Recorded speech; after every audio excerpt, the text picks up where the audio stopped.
Hello everyone. Thank you so much for tuning in to another one of my YouTube videos. Of course, it's going to be about Avengers Endgame, which just came out this past weekend. Now, I do need to warn you, of course, there's going to be a lot of spoilers. So if you haven't seen it, I'm not sure why you would want to watch this video. I also have to explain that I do not own any of the images that I'm about to show on this screen behind me. It's just for visual reference, of course, and of course Avengers and all the superheroes are owned by Disney and Marvel, of course. Now, the main purpose of this video is because the whole movie within itself seems like a paradox within itself, and I've been cracking my skull for the last few days trying to tell myself that the movie is not as terrible as I thought it was initially. And what was confusing to me is that even with all the errors, is that people still liked it.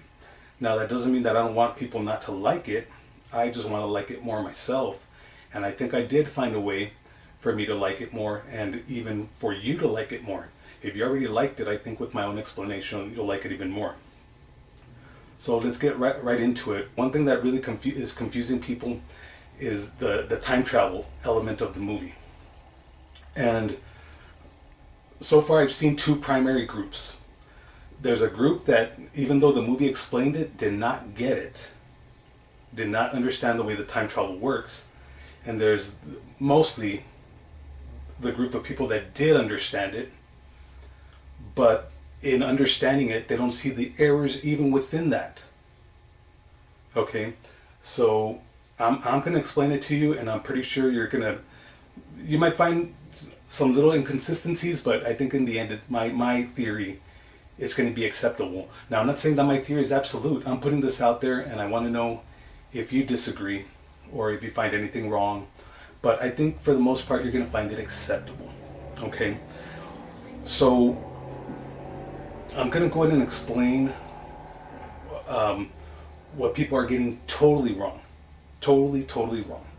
Not a majority, but some are still getting this wrong.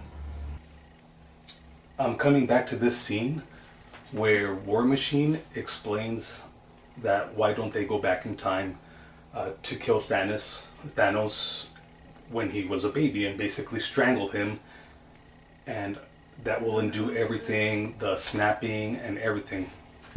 So he's kind of thinking the same way that we would all think, based on what we've experienced with time travel in other movies and things like that.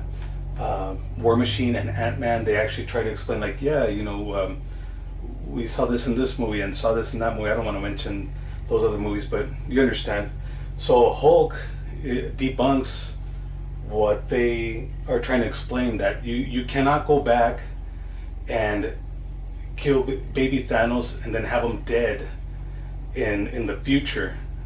What they'll do is that they'll just create another timeline where Thanos didn't exist, where he didn't grow up to be a teenager and an adult and get the Infinity Stones. That's all they're going to do. When they go back to their time will still be obliterated. That's their timeline, so it cannot be changed from beginning to end. They'll just create a different timeline without Thanos in there. That's what Hulk explains. In his own words, to get rid of that theory that they can go back in time to change something, the theory that War Machine and Ant-Man have, in his own words, Hulk says that it doesn't work that way. And this is where I'm actually quoting him. He says, think about it. If you travel to the past, that past becomes your future, and your former present becomes the past, which cannot be changed by your new future. Okay, so that's his own words. So what they're trying to do here, and obviously because of the way the movie plays out at the end, you have to understand that they're not trying to change time. Their whole purpose for going back in time is to get the stones. Okay, and the reason that I'm explaining that, like I said, most people that I've seen, they got that, but some people don't. And I'm going to explain that, how some people have not. I saw, this is an example, and I saw this video from this one man And it seemed like he filmed it like walking right out of the theater because he's in his car. And his whole explanation was that it's a paradox to him, the whole movie, because the Thanos that they fight at the end of this movie, he hasn't collected the stones. But yet he goes to their future where he gets defeated and he hasn't got the stones, which means that he wouldn't do the snapping, which means that they wouldn't have to fight him. So if you think about it like that you can change the past, then that man would be right. But that's the Hulk clearly explained that. So I don't know where that individual got that idea. And I've seen like another few videos that have presented ideas like that. That, oh, if this happened back here, then why is it this over here? They're not changing the course of time. That's not the purpose. They are time traveling, but they understand that they cannot change the course of time.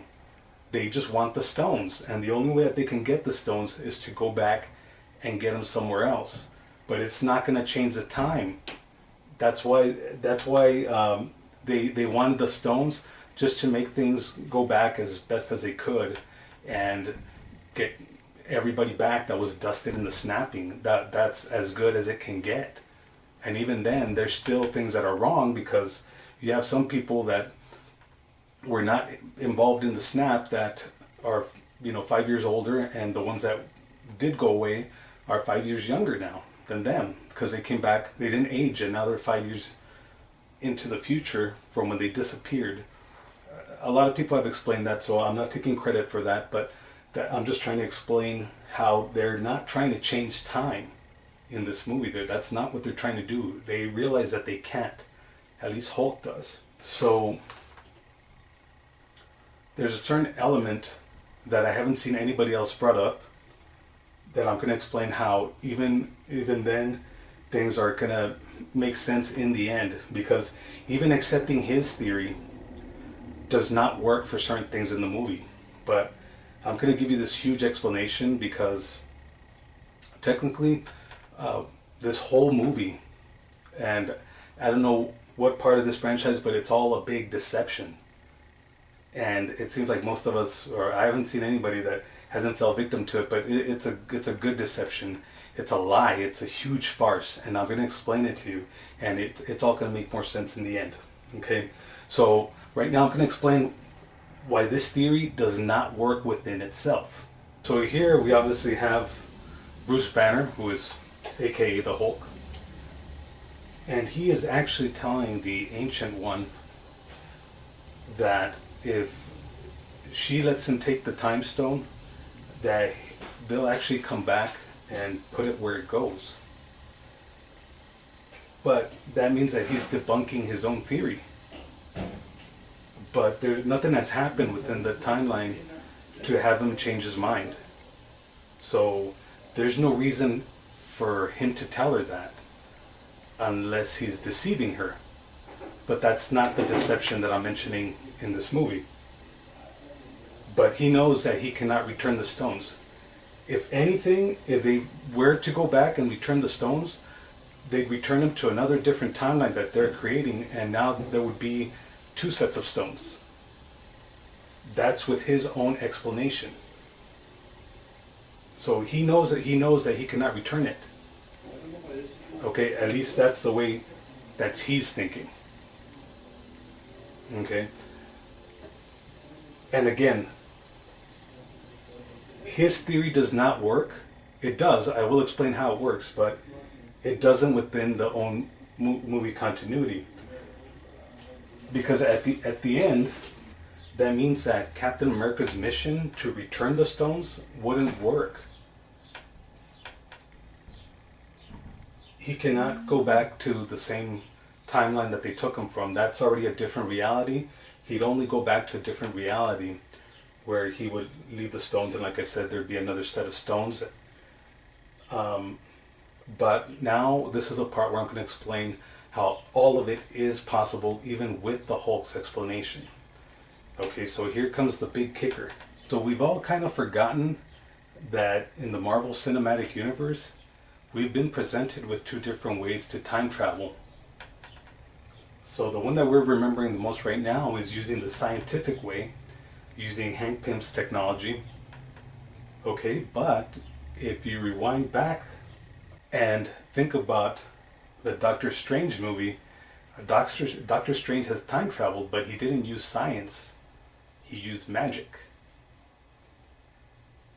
So there actually is a way to go back and alter time in the Marvel Cinematic Universe, but as of right now, from what we've seen, is that if you use science, you can't change your timeline. But if you use magic, you can. And Doctor Strange uses that. When he is fighting Dormammu, that's the way that he defeats him. He keeps going back in time, and he gets stuck in this time loop, where finally, I guess, Dormammu gets tired of it and basically goes away. Alrighty, so now this is the part where I start explaining what really happened and how basically we've been lied to, and how this whole thing has been orchestrated by Doctor Strange and the Ancient One. This is going back to Infinity War, of course, before Endgame, right? So this is right where Doctor Strange uses the duplication spell, and Thanos is just clearly frustrated with him. Doctor Strange stops using the duplication spell, and Thanos ends up grabbing him by the neck, and he basically says something like, "You have a lot of tricks, sorcerer, but you haven't used your best one." What is his best trick? What is Thanos referring to, and why hasn't he used it? And why isn't he using it? So in other words, why isn't he using the rewind spell right here? Because he wants this to happen. Because like he said, there's only one way to win. But the way to win is not the way that was presented at the end of Endgame. And I'm going to go ahead and explain how and where the winning took place. So this is obviously from Endgame, but let's go back to Infinity War, where Doctor Strange looks into all these different realities and all these different possibilities, which was a total of 14,605,000. And remember, he looked into all of that, and he saw that out of all those possibilities, which to me are realities, because how is he seeing that if those realities don't exist? How is he looking into it as something that doesn't exist? So he tells Iron Man that out of 14,605,000, they have, out of all those chances, they have one chance at winning. So now in Endgame, Iron Man basically asks him, "Tell me that this is the one where we win." Notice that Doctor Strange never answers him. He just kind of stays quiet, and he kind of gives him these strange looks.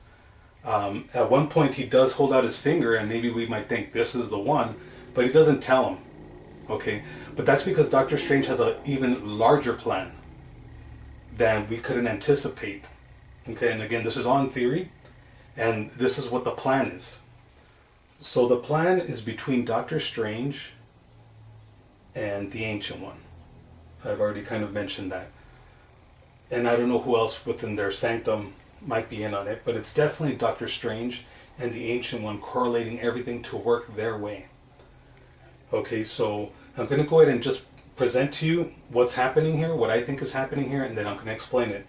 So this reality where we are right now, where Bruce Banner or the Hulk is trying to get the stone from the Ancient One, this is the prime reality that's important to her and that is important to Doctor Strange. And this is the reality that won, not the one that we've been experiencing and not the one that we saw. That is a huge farce. And I can't tell you how much of it is a farce or is a lie. What is definitely happening here is that somehow the Ancient One and Doctor Strange, they came up with the absolute solution to avoid Thanos. Okay, and they obviously know how to deal with time, magic, and different alternate realities, and how to see into the future, and how to see into the past, and how to see all these different outcomes. So the only way to really avoid a confrontation with Thanos is to get him out of the way, basically. And if you think about it, that's what they did. That's what they did. So that's why Doctor Strange has the ability to rewind time and redo it. So why wouldn't he do it and just prevent Thanos from getting the stones that way? Or why wouldn't he like just keep on rewinding as he's fighting Thanos? Because he doesn't want to. He doesn't want to, because no matter what he does, in that reality, it's not going to work. It's not going to work. It's only what they have planned is to get rid of Thanos, and it's only going to work here. This is it. Not in the Endgame version that we saw. And the reason for that is because if you really think about it, that would be boring. How are you going to show a movie like that? How are they going to explain that Thanos has gone from this timeline because he had to jump over and try to defeat the Avengers in the timeline that we saw in the movie? How are they going to explain that? How are they going to go back and say, you know what, it didn't matter, there was no battle after all? They can't. But this is a timeline that won because there was no battle to fight. And just like, remember how defiant Doctor Strange was? And how look at all the powers that he used against Thanos in Infinity War. And then all of a sudden he decides to give up the stone. And we are made to think that it's because Iron Man is supposed to sacrifice himself. So many people already presented that theory before Endgame had come out. But no, it's just that's how his plan is going to pay out with the Ancient One. And when Bruce Banner goes back, she's very defiant about giving him the stone. And all he says is, why did Doctor Strange give up the stone? And her attitude totally changes all of a sudden. Okay, and the reason for that is because she knows that Doctor Strange, in that mindset, is the one that agreed with her. But he's just in a different time. So that's how she knows that this is the time to let the stones go. Because this is a time when Thanos is going to jump out of this reality and not come back, because they're going to kill him in that alternate future that we saw. Okay, so I hope I'm making sense. I don't know how else to elaborate more on it, but this is the timeline that won. The one that they went back to take the stones from, that's the timeline that won, because there's no Thanos there. They got rid of Thanos. The Ancient One and Doctor Strange had this huge plan. They had this huge plan. They orchestrated everything so that our Avengers would be their pawns and go back and take the stones and make Thanos go after them. And they had to fight him twice. And they don't have to fight him at all. They never have to fight him. They never have to fight him. How would you call the outcome of Endgame the winning? The one win? That's not winning. They got obliterated, and then they got the stones, and then they just got things to as normal as they could possibly be. That's not winning. Winning would be not avoiding the confrontation. And that's what they did. So out of the 14,605 chances, this is the chance that won. This one, when they go back in time, the Avengers, the one that they took the stones from. Okay, now there's one thing that kind of debunks my theory. And I'm going to reach out just a tad bit, but work with me. Because you got to admit, you like this movie a little bit more now. And now you want to go back and see Doctor Strange. And now you want to go back and see Infinity War. Alrighty, so we're all working together. I'm presenting this, and let's try to come up with some ideas and see what happens. So this is what kind of debunks my theory. Because Captain America actually has to go back and put the stones back. But we've already known that he cannot go put them back using science. Hulk explained that. And the Ancient One kind of agreed with Hulk, even though she was deceiving him at the time. So the only thing that I can think of, and I'm reaching out a little bit, but come on, we're talking about science, magic, alternate realities, you know, all these different planets in the galaxy and everything. All these people with superpowers and stuff. So let's reach out a little bit. Maybe Doctor Strange, or at some point the Ancient One, somehow, somewhere, you tell me, they put some type of spell on the stones, or some type of spell where it seems like he's going back in time using science, but he's not. He's going back in time with the influence of magic. And that would explain why he did not return at the exact moment that he was expected to. And that's why he did not return in the exact spot he was supposed to be in. He was supposed to be over there. He appeared right there.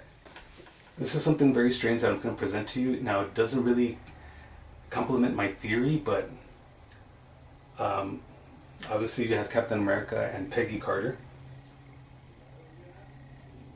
And a lot of people are thinking that if once he returns a Soul Stone to Red Skull, that I guess the Soul Stone is powerless because it's already been used. So he's going to have to return it in its powerful state. And if you understand, the whole thing with the Soul Stone is that a sacrifice has to be made. You have to make a sacrifice to obtain it, but you know, how does it get its power? So I don't know. I didn't come up with that. I don't think it has to be recharged or whatever. But what if it did? And in order to make it powerful, because they already used it, what if Captain America takes Peggy Carter with him and he sacrifices her? And this whole scene right here would seem very creepy. So, of course, back to my theory.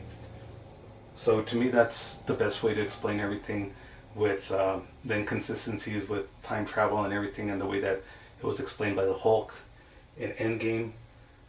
To me, it all has to do with the use of magic, and it has something to do with a plan that the Ancient One and Doctor Strange came up with, and they held on to that plan across different realities, similar situations, until they can find the perfect solution within what they, for some reason, what they think is their primary timeline, which to them, the primary timeline is the one that they went, in Endgame, the Avengers went back to get the stones from. That's the timeline, the primary timeline to them. That's the important timeline. That's the timeline that won. Because there was no battle to fight.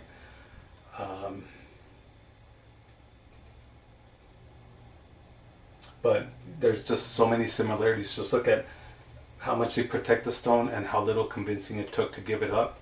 And just look at how both of them deceive the two smartest Avengers. So once you get them out of the way, once you get the mind of Tony Stark and Bruce Banner out of the way, and once you convince them, you can convince anybody in the Avengers team. And that's basically what they did. He played with Tony Stark's mind, making him think that there was a chance at winning in that timeline, and she basically played with the Hulk or with Bruce Banner's mind. They each told each one just basically what they wanted to hear, so that they can feel that there was hope, and they knew that there wasn't. They knew that snapping was going to happen, and the only way to win is to not even have that happen at all, and not have to deal with the circumstances and the consequences of the snap. So in the timeline where the Avengers go and get, there is no snap at all. There's no Thanos. So, basically, they took their opponent out of the game. You might even say that they ended the game. There you have it. End game. And that's what they did.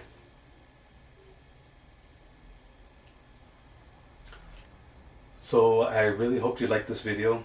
I really hope you like my theory. I hope that it helped enjoy these movies a little bit more. I hope my theory is acceptable. Of course, If there's something wrong with it, which I'm sure there is, I hope it's still acceptable, and let me know in the comments. I want to thank all of my subscribers. I want to thank anybody who watches this video and any other of my videos. Of course, if you like comic books, movies, and video games, hit like and subscribe. Special thank you to all my friends who support me with these dumb ideas and things like that. They'll be surprised because I have not talked to them about this theory, and I'm just going to put it out there, and of course they're going to get to watch it. Now, I clearly do want to single out some people, basically because it's been a great journey with them, this whole Marvel Cinematic Universe. So I would really like to thank my friend. You gave me a voucher so I can go watch Doctor Strange, and obviously he's very pivotal in my theory. And last of all, I want to actually dedicate this video to someone very special in my life, and that is my friend Luis A. Luis, last name initial A. You know who you are. The reason I dedicate this video to Luis is because he is the one person that I have talked to the most about these movies, about the Marvel Cinematic Universe, and about so many other comic book movies. And this is what it's all come down to. And Luis has been a great guy through all my life, and I met him through my brother. Him and my brother have known each other since the 3rd grade, and I've had the privilege of knowing him for about maybe 5 or 6 years maybe. We've gone on trips together, we've gone to concerts together, we went to Ozfest and Knotfest together, we went to Rock and Rio in Las Vegas together, us, some other friends, my brother, everything. Really love the guy, an awesome guy. Unfortunately, this past weekend, the same weekend that this movie released, Luis's father passed away. Unfortunately, he succumbed to cancer. And I know that my friend is going through a very hard time, and I know that his family is going through a hard time. I know his brothers, Charlie and Caesar, and I'm very glad to have been in touch with them. Luis has been very special to me. We've stayed up so many nights, just kicking back and just talking and drinking and talking and drinking. Next thing we know, the sun is coming up, and there's no end. I can think of so many conversations about, hey, that they're making a Venom movie, and how's that going to happen? And me, I've just bitched the whole time, and he would calm me down, and I just appreciate him so much.